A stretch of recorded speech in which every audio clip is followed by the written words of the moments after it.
نقول لجہنم، اس دن کو یاد کرو جب ہم جہنم سے کہیں گے حل امتلأت، کیا تو بھر گئی ہے؟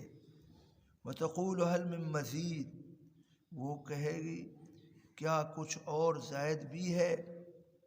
وأزلفت الجنت للمتقین، اور جنت متقی لوگوں کے قریب کر دی جائے گی، غیر بعید، دور نہیں ہوگی۔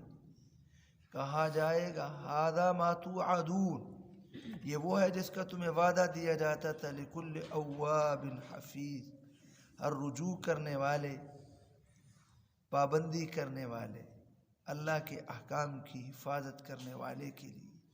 من خشی الرحمن بالغیب، وہ شخص جو رحمان سے ڈر گیا بن دیکھے، وجاء بقلب منیب، اور رجوع کرنے والے دل کو لے کر آیا۔ کہا جائے گا ادخلوها بالسلام، اس میں سلامتی کے ساتھ داخل ہو جاؤ۔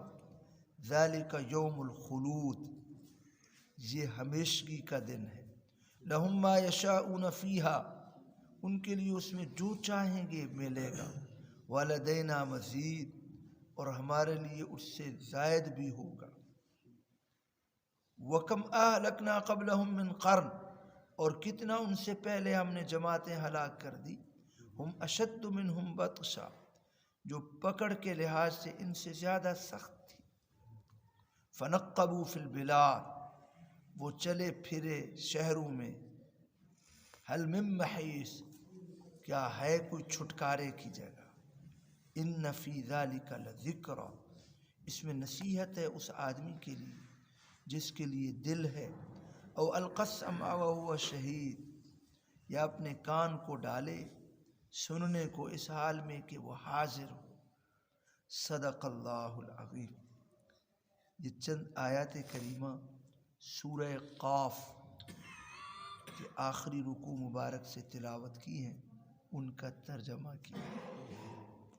اللہ تعالیٰ نے جنت اور جہنم کا منظر بیان فرمایا ہے۔ اللہ تعالیٰ نے ایمان والوں کے لیے جنت تیار کی ہے۔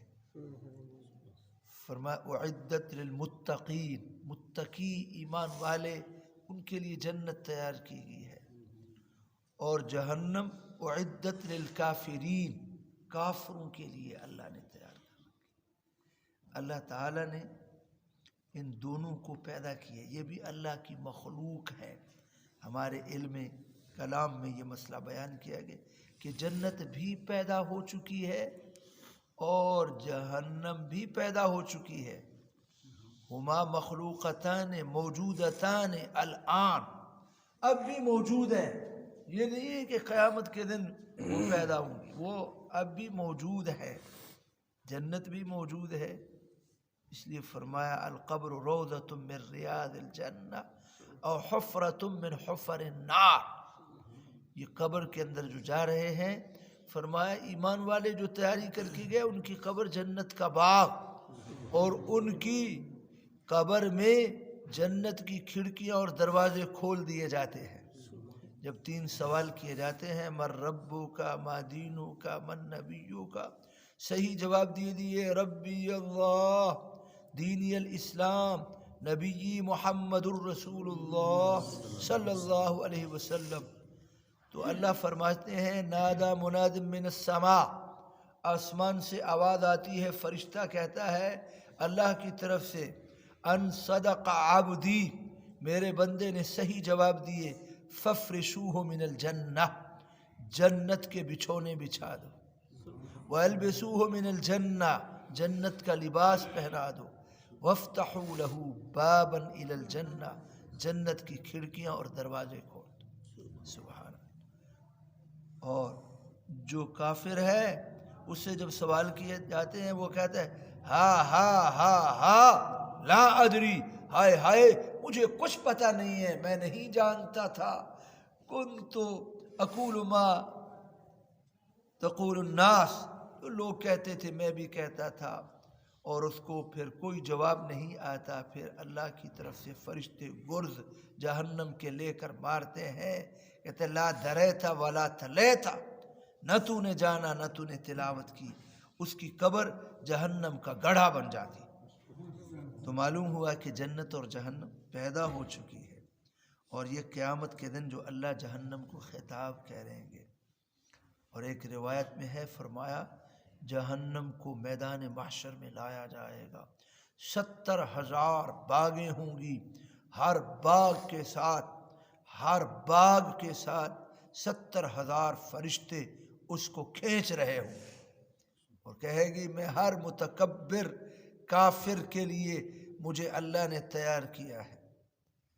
تو یہ جہنم کافروں کے لیے بنے گی۔ اللہ تعالیٰ فرماتے تم کافر مت بنو۔ اور پھر حدیث شریف میں ہے کہ جنت اور جہنم کا مناظرہ ہوا، آپس میں گفتگو ہوئی۔ یہ بھی اللہ تعالیٰ جیسے چاہیں، بھائی اللہ جس کو چاہے وہ قوت گویائی دے دیں، اللہ دے سکتے ہیں۔ یہ زمین بھی بولے گی، ہمارے اعضاء بھی بولیں گے۔ تو جنت اور جہنم کے آپس میں گفتگو ہوئی۔ جہنم نے کہا کہ میرے اندر تو بڑے بڑے متکبر، بڑے بڑے کافر آئیں گے، متجبر آئیں گے، بڑے بڑے لوگ آئیں گے۔ اور جنت نے کہا میرے اندر تو یہ غریب قسم کے لوگ، ہلکے، جن کے کپڑے بھی پٹے پرانے لوگ، کوئی ان کو پوچھتا ہی نہیں تھا، ایسے لوگ اکثر گرے پڑے ہوئے لوگ میرے اندر آئیں گے۔ پھر اللہ تعالیٰ نے دونوں کی گفتگو سن کر فرمایا کہ جہنم کو تو میرے غضب کی جگہ ہے، جس کو میں عذاب دوں گا تیرے اندر داخل کروں گا۔ جنت سے فرمایا انت رحمتی ارحم بک من اشاء، جس کو میں چاہوں گا اپنی رحمت میں تیرے اندر داخل کروں گا۔ تو اللہ کی رحمت کی جگہ بھائی جنت ہے، اور غضب کی جگہ جہنم ہے۔ اور یہ حدیث شریف ایک اور فرمایا حضرت انس رضی اللہ تعالی عنہ کی روایت، اللہ فرمائیں گے میں نے تم دونوں کو بھرنا ہے، تمہیں بھرنا ہے، تیرے اندر جنت والے ان کو جنت سے بھروں گا، اور جہنم والے جو ہے جہنم کو ان سے بھروں گا۔ اور قیامت کے دن اللہ یہ خطاب فرمائیں گے جہنم کو، جو یہاں ان آیات میں مذکور ہے، یوم نقول لجہنم هل امتلأت، کیا تو بھر گئی ہے؟ وتقول هل من مزید، وہ کہے گی اور کچھ لے آؤ، اور لے آؤ، اور بھرے گی نہیں۔ حدیث شریف حضرت انس رضی اللہ عنہ کی، اللہ تعالی جنت سے بھی خطاب کریں گے کہ جہنم سے بھی خطاب کریں گے۔ جہنم سے یہ خطاب جو یہاں مذکور ہے، بھر گئی ہے، وہ کہے گی نہیں اور لے آؤ، اور کوئی ہے۔ اتنی مخلوقیں جائیں گی، پھر بھی جنات انسان بھرے گی نہیں، وہ برابر تقاضا کر رہے، ہاں لے آؤ لے آؤ لے آؤ لے آؤ، اور حل من مزید، اور کچھ زیادہ لے آؤ۔ فرمایا حدیث شریف میں ہے، یہ بخاری اور مسلم کی حدیث حضرت انس رضی اللہ عنہ کی، اللہ تعالیٰ اپنا قدم رکھیں گے، ما یلیق بشانہ، وضع قدمہ فیہا، پھر کہے گی کت کت کت، بس بس بھر گئی۔ قدم کا کیا معنی ہے اللہ ہی بہتر جانتے ہیں۔ یہ متشابہات میں سے، جیسے آیات متشابہات ہیں، احادیث میں بھی بعض لفظ متشابہات کے، اور بعد نے اس کی تعبیر کی ہے اللہ اس کو روک دیں گے اس مطالبے سے، کہتے ہیں فلاں میرے پاؤں کے نیچے ہے، تو وہ اللہ اس کے مطالبے کو روک کر پورا کریں گے۔ اللہ قدم رکھیں گے، بس بس بس بس اب بھر گئی ہوں۔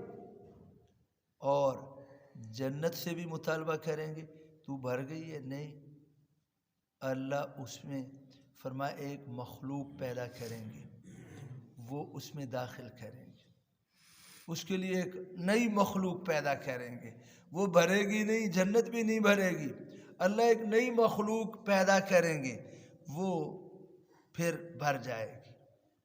تو بعض بزرگوں سے کہا گیا کہ وہ تو مزے میں رہ گئے، جو نئی مخلوق ہوگی بس وہ تو پیدا ہی ہوئے اور وہ ایمان والے ہی ہوں گے ظاہر ہے، لیکن وہ مزے میں رہ گئے کہ کوئی مشقت نہیں اٹھائی، ادھر پیدا ہوئے جنت میں داخل ہو گئے۔ لیکن فرمایا اللہ والوں نے ان کو قدر و قیمت نہیں ہوگی، اصل مزے میں یہ لوگ ہوں گے جو دنیا میں مشقت اٹھاتے رہے، اللہ کے لیے نمازیں پڑھی ہیں، اللہ کے لیے جہاد کیا، مشقت اٹھائی، اپنے نفس کے خلاف شیطان کے خلاف لڑتے رہے، وہ مزے میں یہاں دنیا میں تکلیف اٹھائی، جو تکلیف کے بعد راحت ہوتی ہے اس میں بڑا مزہ ہوتا ہے، جس میں راحت ہی راحت تو پھر کیا ہے، فَإِنَّ مَعَ الْعُسْرِ يُسْرًا إِنَّ مَعَ الْعُسْرِ يُسْرًا، تنگی کے بعد جو آسانی ملتی ہے اس کے اندر بڑا مزہ ہے۔ فرمایا اس دن جنت کو متقی لوگوں کے قریب کر دیا جائے گا، غیر بعید، دور نہیں ہوں گے، جنت دور نہیں ہوگی، متقی لوگوں کے قریب کر دی جائے گی۔ ہر آدمی اپنے اپنے ٹھکانے پر پہنچے گا، جب حساب و کتاب شروع ہو جائے گا، حساب و کتاب دیتے ہی جنتی لوگ فرمایا جنت میں جائیں گے، کیسے ان کو پتہ چل جائے گا؟ فرمایا دنیا میں جیسے آدمی اپنے گھروں کو جاتا ہے، اب بابا اشرف صاحب بھی اپنے گھر میں آرام سے چلا جاتا ہے، وہ نابینے لوگ بھی بعض ایسے ہوتے ہیں ان کو اپنی گھروں کی پہچان ہو جائے وہ گھروں میں ایسے چلے جاتے ہیں، فرمایا آنکھیں بند کر کے بھی آدمی اپنے گھر کو تلاش کر لیتا ہے اور پہنچ جاتا ہے۔ اسی طرح فرمایا تم دنیا کے جیسے گھروں کو جانتے ہو، وہاں بھی جنت کے اندر جو تمہارے محل اور مکان ہوں گے ان کو جانتے ہو۔ هذا ما توعدون، اور اللہ کی طرف سے یہ کہا جائے گا یہ وہ ہے جس کا تمہیں وعدہ دیا جاتا تھا۔ ہر رجوع کرنے والے کے لیے جو اللہ کے احکام کی حفاظت کرنے والا، پابندی کرنے والا ہے، نمازیں پڑھنے والا ہے، اللہ کے احکام کو پورا کرنے والا ہے، اللہ کے احکام کی پابندی کرنے والا ہے، من خشی الرحمن بالغیب، وہ اواب کون ہے؟ وہ جو رحمان سے بن دیکھے ڈر گیا۔ سبحان اللہ، دیکھا نہیں ہے، ہم نے اپنے رب کو دیکھا نہیں ہے، جنت اور جہنم کو دیکھا بھی نہیں ہے، اور غیب کی چیزیں، قبر کی وہ عذاب اور سزا اور جزا کو نہیں دیکھا، ہم یقین رکھتے ہیں اللہ کے پیغمبر نے فرما دیا، اللہ کے قرآن نے فرما دیا، وجاء بقلب منیب، رجوع کرنے والے دل کے ساتھ آگے۔ اللہ ہم سب کو یہ نعمتیں نصیب فرمائے۔ اللہ فرمائیں گے ادخلوها بسلام، اس جنت میں داخل ہو جاؤ سلامتی کے ساتھ، اللہ کی طرف سے بھی سلام، فرشتوں کی طرف سے بھی سلام، سلام قولا من رب الرحیم، فرشتے داخل ہوں گے، فرمایا وہ بھی کہیں گے سلام علیکم بما صبرتم فنعم عقبى الدار، یلقون فیہا تحیۃ و سلاما، آپس میں ملیں گے، تحیتہم فیہا سلام، آپس میں بھی سلام۔ یہ جنت دار السلام ہے، سلامتی کا گھر ہے، اللہ ہم سب کو نصیب فرمائے۔ ذالک یوم الخلود، یہ ہمیشگی کا گھر ہے، لہم ما یشاؤون فیہا، جو کچھ چاہیں گے وہ وہاں ملے گا، وَلَكُمْ فِيهَا مَا تَشْتَهِي أَنفُسُكُمْ وَلَكُمْ فِيهَا مَا تَدَّعُونَ، جو چاہو گے، جو دل میں آئے گا، جو مانگو گے وہی ملے گا۔ دنیا میں رب چاہی زندگی گزار لیں، وہاں من چاہی زندگی ہوگی، جو دل میں آئے گا۔ جنتی چاہتا ہے کہ میں جنت کی سیر کروں، ایک صحابی نے عرض کیا جی میں گھوڑے کو پسند کرتا ہوں، کیا جنت میں گھوڑا بھی ہوگا؟ فرمایا ہاں، تو چاہے گا تو گھوڑا ملے گا اور اس کے پر لگے ہوئے ہوں گے، وہ گھوڑا تو نہیں ہوگا، ہوائی جہاز ہوگا، ہے جی، گھوڑے کے پر لگے ہوئے ہوں گے۔ فرمایا وہ جہاں تو چاہے گا تجھے پہنچائے گا۔ ایک نے کہا میں اونٹ کو پسند فرماتا ہوں، اونٹ بھی ملے گا؟ فرمایا جو تو چاہے گا وہی ملے گا۔ اور کھیتی کرنے والے، کیا میں کھیتی کو پسند کرتا ہوں؟ کھیتی بھی؟ فرمایا اللہ بندے کی خواہش کو پورا کریں گے، کھیتی کرنا چاہتا ہوں، مجھے بجائی کا شوق ہے، دنیا میں گندم کاشت کرتا تھا، تو فرمایا ابو ہریرہ رضی اللہ عنہ یہ حدیث بیان کر کے وہ تو فرمایا کوئی انصاری ہی ہوگا، کیوں انصاری کھیتی کرنے والے تھے، تو انصاری ہی ہوگا جو کھیتی کو پسند کرے گا۔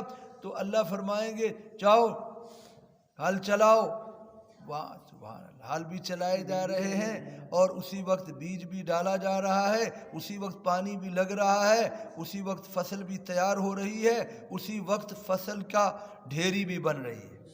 اللہ نے بندے کی خواہش کو پورا کرنا ہے جو چاہیں گے۔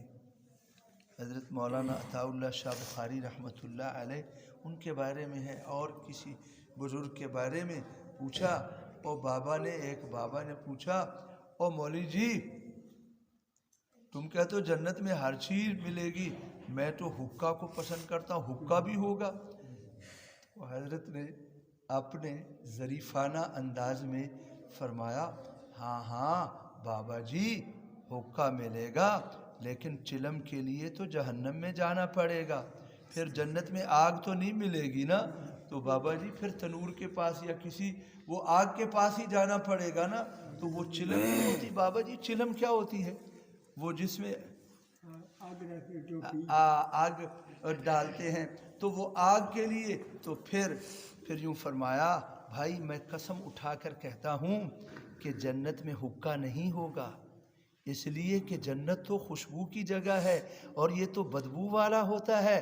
فرمایا وہاں خواہش ہی نہیں ہوگی، یہ تو حقے کی خواہش۔ اللہ کے نبی نے منع فرمایا ہے، فرمایا جو آدمی حقہ سگریٹ تو اس زمانے میں تھا ہی نہیں، لیکن حضور نے فرمایا من اکل من هذه الشجرة المنتنہ فلا یقربن فی مسجدنا هذا، جو آدمی بدبودار چیز، پیاز، لہسن، اسی طرح حقہ سگریٹ منہ میں بدبو ہوتی ہے، کھا کر پی کر آئے ہماری مسجد میں نہ آئے، اس میں اللہ کے فرشتے ہوتے ہیں، ان کو تکلیف ہوتی ہے۔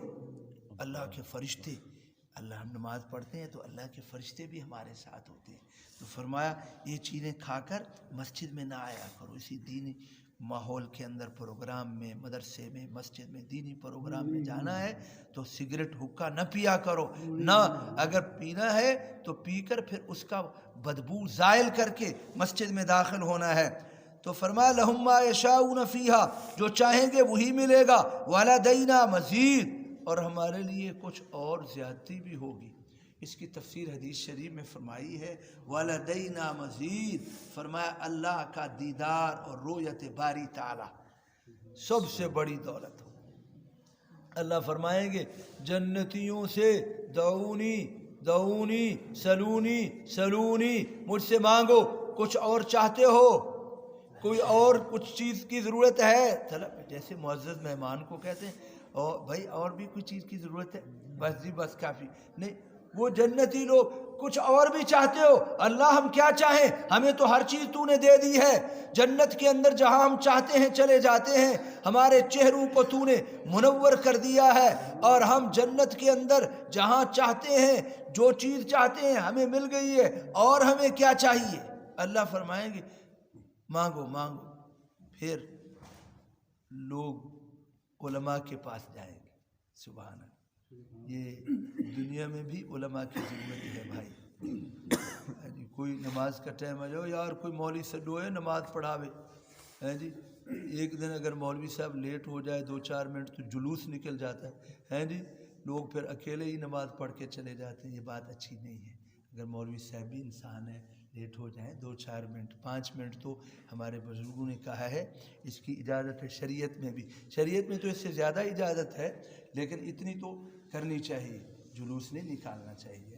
1-2 منٹ لیٹ ہو گئے، اوہ مولوی صاحب جلوس نکل گیا، تو پھر مولویوں کی ضرورت ہے۔ جنازہ ہو جائے اور یار کوئی مولوی صاحب بلاؤ، ہاں جی، آج کل تو ختم شریف پڑھے جاتے ہیں نا جی، تو ختم شریف پڑھنا ہے مولوی صاحب کو بلاؤ، بچہ پیدا ہو گیا اور اذان دینے کے لیے مولوی صاحب کو بلاؤ، بچہ بڑا ہو گیا 5-7 سال کا، پڑھانا ہے مولوی صاحب کو بلاؤ، بھائی گھر میں نہ بلاؤ تو مسجد میں مولوی صاحب کے پاس لے جاؤ، بھائی یہ قرآن سکھائے گا، نماز سکھائے گا۔ ہمارے حضرت فرمایا کرتے تھے مولویوں پر تبصرے نہ کیا کرو، مولوی تمہارے کام آتے ہیں، بچہ پیدا ہوتا ہے مولوی کی ضرورت ہے، جب بچہ بولنے لگتا ہے پڑھاؤ، کلمہ سکھاؤ، نماز، مولوی کی ضرورت ہے، جوان ہو جائے شادی کرنی ہے، نکاح پڑھنا ہے، مولوی صاحب تلاش کرو، اللہ نہ کرے بیمار ہو جائے، کوئی تکلیف ہو جائے، مولوی صاحب بلاؤ، یاسین شریف پڑھے، کوئی دم درود کرے،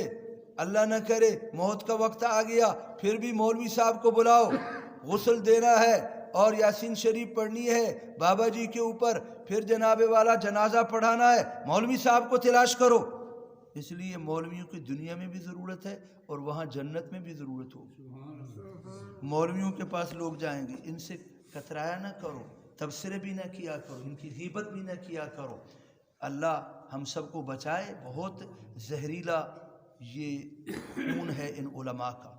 علماء نے فرمایا لحوم العلماء مسمومۃ، جو یہ کھاتا ہے زہریلا اتنا ہے کہ بچتا نہیں ہے، دنیا میں بچ بھی جائے تو آخرت میں حساب دینا ہوگا۔ اس لیے نفرت نہ کرو، محبت کیا کرو علماء سے۔ ان کے اپنے کرتوت ہیں، اگر کوئی مولوی مجھ جیسا خراب ہے تو اس کے اپنے ہیں، لیکن فی نفسی ہی یہ آپ کو علم سکھاتے ہیں، قرآن و حدیث اللہ کا فرمان سکھاتے ہیں، تو ان کے اوپر یہ تبصرے نہ کیا کرو۔ میں کہہ رہا ہوں علماء کی ضرورت ہوگی، علماء کے پاس جائیں گے، کیا کرنا ہے؟ کہا اللہ سے مانگو، اللہ کا دیدار کا سوال کرو۔ سبحان اللہ۔ کہ اللہ فرمائیں گے ہاں کچھ مانگو، فرمایا اللہ ہمیں اپنا دیدار نصیب فرما۔ اللہ فرمائیں گے چلو ایک میدان میں، وہ میدان مزید ہے، قاری طیب صاحب رحمۃ اللہ علیہ نے لکھا ہے، وہ اتنا بڑا مزید میدان ہے۔ حضرت جبریل امین نے کہا جب سے میں پیدا ہوا ہوں اور اب تک حضور علیہ السلام کی خدمت میں آئے اور فرمایا وہ میدان میں چکر لگا رہا ہوں، اس کی انتہا مجھے معلوم نہیں ہوئی۔ اتنا بڑا میدان ہے، میدان مزید کے اندر اللہ سب کو جمع کریں گے، اول سے آخر تک جو جنتی ہوں گے سب آ جاؤ، سب کی کرسیاں لگی ہوئی ہوں گی۔ پہلے انبیاء علیہ السلام سب سے بڑی کرسی ہمارے محبوب کی ہوگی، سبحان اللہ۔ سب اپنی کرسیوں پر بیٹھتے جائیں گے، پھر نیچے ممبر ہوں گے، ان ممبروں پر بھی بڑے علماء صلحاء اولیاء اللہ بیٹھتے جائیں گے۔ پھر فرمایا ٹیلے کی طرح نور کے، فرمایا وہاں ٹیلے ہوں گے، اس پر عوام بھی بیٹھتے جائیں گے، ہر ایک کو اپنی اپنی جگہ پر بٹھایا جائے گا، اور اللہ فرمائیں گے آپ اپنی اپنی جگہ پر رہو، اور پھر ایک فرشتوں کے ذریعے سے خوشبو کی اور کستوری کی ایک سپرے کی جائے گی، اور پھر خوشبو مہکے گی۔ اللہ فرمائیں گے اب پردے اٹھا دیے جائیں گے، اور پردے جب اٹھائیں گے اتنی بڑی لذت ہوگی کہ اپنے آپ کو بھول جائیں گے، اپنے آپ کو بھول جائیں گے، اور پھر اتنے مسحور ہو جائیں گے جس طرح دنیا میں کیا ہے یہ شراب کی نشہ کیا ہے، وہاں اتنے نشے میں ہوں گے۔ پھر اللہ تعالیٰ اپنا دیدار کرائیں گے، اور یہ سب سے بڑی نعمت ہوگی۔ اور لکھا ہے کہ دنیا کے ایک ہفتے کی مقدار میں جس طرح جمعے کا دن ہوتا ہے، یہ جمعے کے دن میں اللہ کے انوارات کی زیارت ہوگی، اور جو اللہ کے مقرب بندے ہیں ان کو تو پھر وہ زیادہ صبح و شام ہی ہوتی رہے گی۔ وجوہ یومئذ ناظرہ الی ربہا ناظرہ، کئی چہرے تر و تازہ ہوں گے اپنے رب کا دیدار کرنے والے۔ وجوہ یومئذ ناظرہ الی ربہا ناظرہ، اپنے رب کو دیکھنے والے ہوں گے، اپنے رب کا دیدار کرنے والے ہوں گے۔ اللہ ہم سب کو نصیب فرمائے، یہ سب سے بڑی نعمت۔ اور جب واپس جائیں گے اپنے گھروں کو اور مکانوں کو تو ان کی بیویاں اور حور عین کہیں گی آج کیا ہو گیا تمہیں، کتنا تمہارا حسن ہے، آج تو وڈے سونے تھے ودے وے، سبحان اللہ ہے جی۔ کہتے ہیں ہم اپنے رب کا دیدار کر کے آئے ہیں، اپنے رب کا دیدار کر کے جب جائیں گے تو وہ حور عین بھی ان کا استقبال کریں گی۔ ہمارے جو ہے شوہر آج کیسے خوبصورت نظر آ رہے ہیں، اپنے رب کے انوارات کی وجہ سے ان کے چہروں پر بھی نور ہوگا۔ تو یہ فرمایا اللہ کا، حضور علیہ السلام نے فرمایا وَلَدَيْنَا مزید۔ پھر اس کی تفسیر میں فرمایا یہی قرآن شریف کی سورہ یونس کے اندر آیت لِلَّذِينَ أَحْسَنُوا الْحُسْنَى وَزِيَادَةٌ، اس کی تفسیر بھی رویت باری تعالیٰ کے ساتھ کی گئی ہے۔ وہ لوگ جنہوں نے دنیا میں اچھائیاں کی، اللہ کے احکام پورے کیے، ان کو جنت بھی ملے گی اور زیادہ بھی ملے گا۔ اور زیادہ کیا ہے؟ رویت باری تعالیٰ۔ حضور نے پھر یہ آیت سورہ یونس کی بھی تلاوت فرمائی، وَلَدَيْنَا مزید، اللہ ہم سب کو نصیب فرمائے۔ وَكَمْ أَهْلَكْنَا قَبْلَهُمْ مِنْ قَرْنٍ، پھر آگے تذکیر بایام اللہ کے سلسلہ میں اہل مکہ کو کہا گیا یہ دیکھتے نہیں کتنی جماعتیں ہم نے ان سے پہلے ہلاک کی، بڑی سخت طاقت والے تھے، ہم اشد منہم بطشا۔ قوم عاد کو دیکھو، کہتے تھے من اشد منا قوہ، ہم سے بڑی طاقت والا کون؟ اور قرآن میں سورہ شعراء میں اللہ نے فرمایا اذا بطشتم بطشتم جبارین، 300-400 فٹ کے قدوں والے جوان وہ جب پکڑتے تھے فرمایا ہماری پکڑ بڑی سخت ہے، وہ کہتے تھے ہم سے بڑی طاقت والا کون ہے؟ اللہ فرماتے ہیں کہ ان سب کو ہم نے ہلاک کر دیا۔ کتنی جماعتیں، قوم سمود کو دیکھو، قوم عاد کو دیکھو، قوم لوط کو دیکھو، زیادہ تم سے سخت تھے۔ وما بلغوا معشار ما آتیناہم، اللہ نے فرمایا یہ تو ان کا 10واں حصہ بھی نہیں ہے اہل مکہ، ہم نے بڑے بڑے ہلاک کر دیے۔ کہتے ہیں جی یہ کس باغ کی مولی ہے، ہم نے بڑے بڑوں کو ہلاک کر دیا۔ یہ اہل مکہ کو تنبیہ ہے، فنقبوا فی البلاد، وہ شہروں میں چلتے رہے، پھرتے رہے، مٹر گشت کیے، پھر بھی نہیں بچ سکے۔ حل من محیص، کیا ہے کوئی چھٹکارے کی جگہ؟ نہیں، اللہ کے عذاب سے کوئی چھوٹ نہیں سکتا۔ جنہوں نے اللہ کی نافرمانیاں کی یہ بھی کر رہے ہیں، حضور کو تسلی دینا ہے بچیں گے نہیں۔ اللہ نے میدان بدر کے اندر دکھایا ہے، بڑے بڑے 70 کو مروایا ہے، بچوں کے ذریعے سے 70 کو قید کروایا ہے۔ ان فی ذلک لذکر لمن کان لہ قلب او القى السمع وهو شہید، اس میں بڑی نصیحت ہے، ان واقعات میں بڑی نصیحت ہے اس کے لیے جس کا دل ہے، دل میں کچھ سوچ یا کان لگا کر کچھ سن لیتا ہے، وہو شہید، دل کے ساتھ اس حال میں کہ وہ حاضر بھی ہو۔ تو علماء نے لکھا ہے یہ او کا لفظ اللہ طریق مانعۃ الخلو ہے، یعنی ان دو میں سے کسی ایک سے خالی نہیں ہونا چاہیے، یا تو دل کے ساتھ آدمی نصیحت سنے یا کانوں سے سنے اور توجہ کے ساتھ۔ اللہ مجھے آپ کو یہ نصیحت پر عمل کرنے کی توفیق عطا فرمائے۔ بھئی قرآن شریف قصہ کہانی کی کتاب نہیں ہے، عبرت کی کتاب ہے۔ لقد کان فی قصصہم عبرۃ لأولی الالباب، اللہ تعالیٰ ان واقعات سے ہمیں عبرت حاصل کرنے کی توفیق عطا فرمائے، اپنے احکام اپنے محبوب صلی اللہ علیہ وسلم کے نورانی طریقوں کے مطابق عمل کرنے کی توفیق نصیب فرمائے۔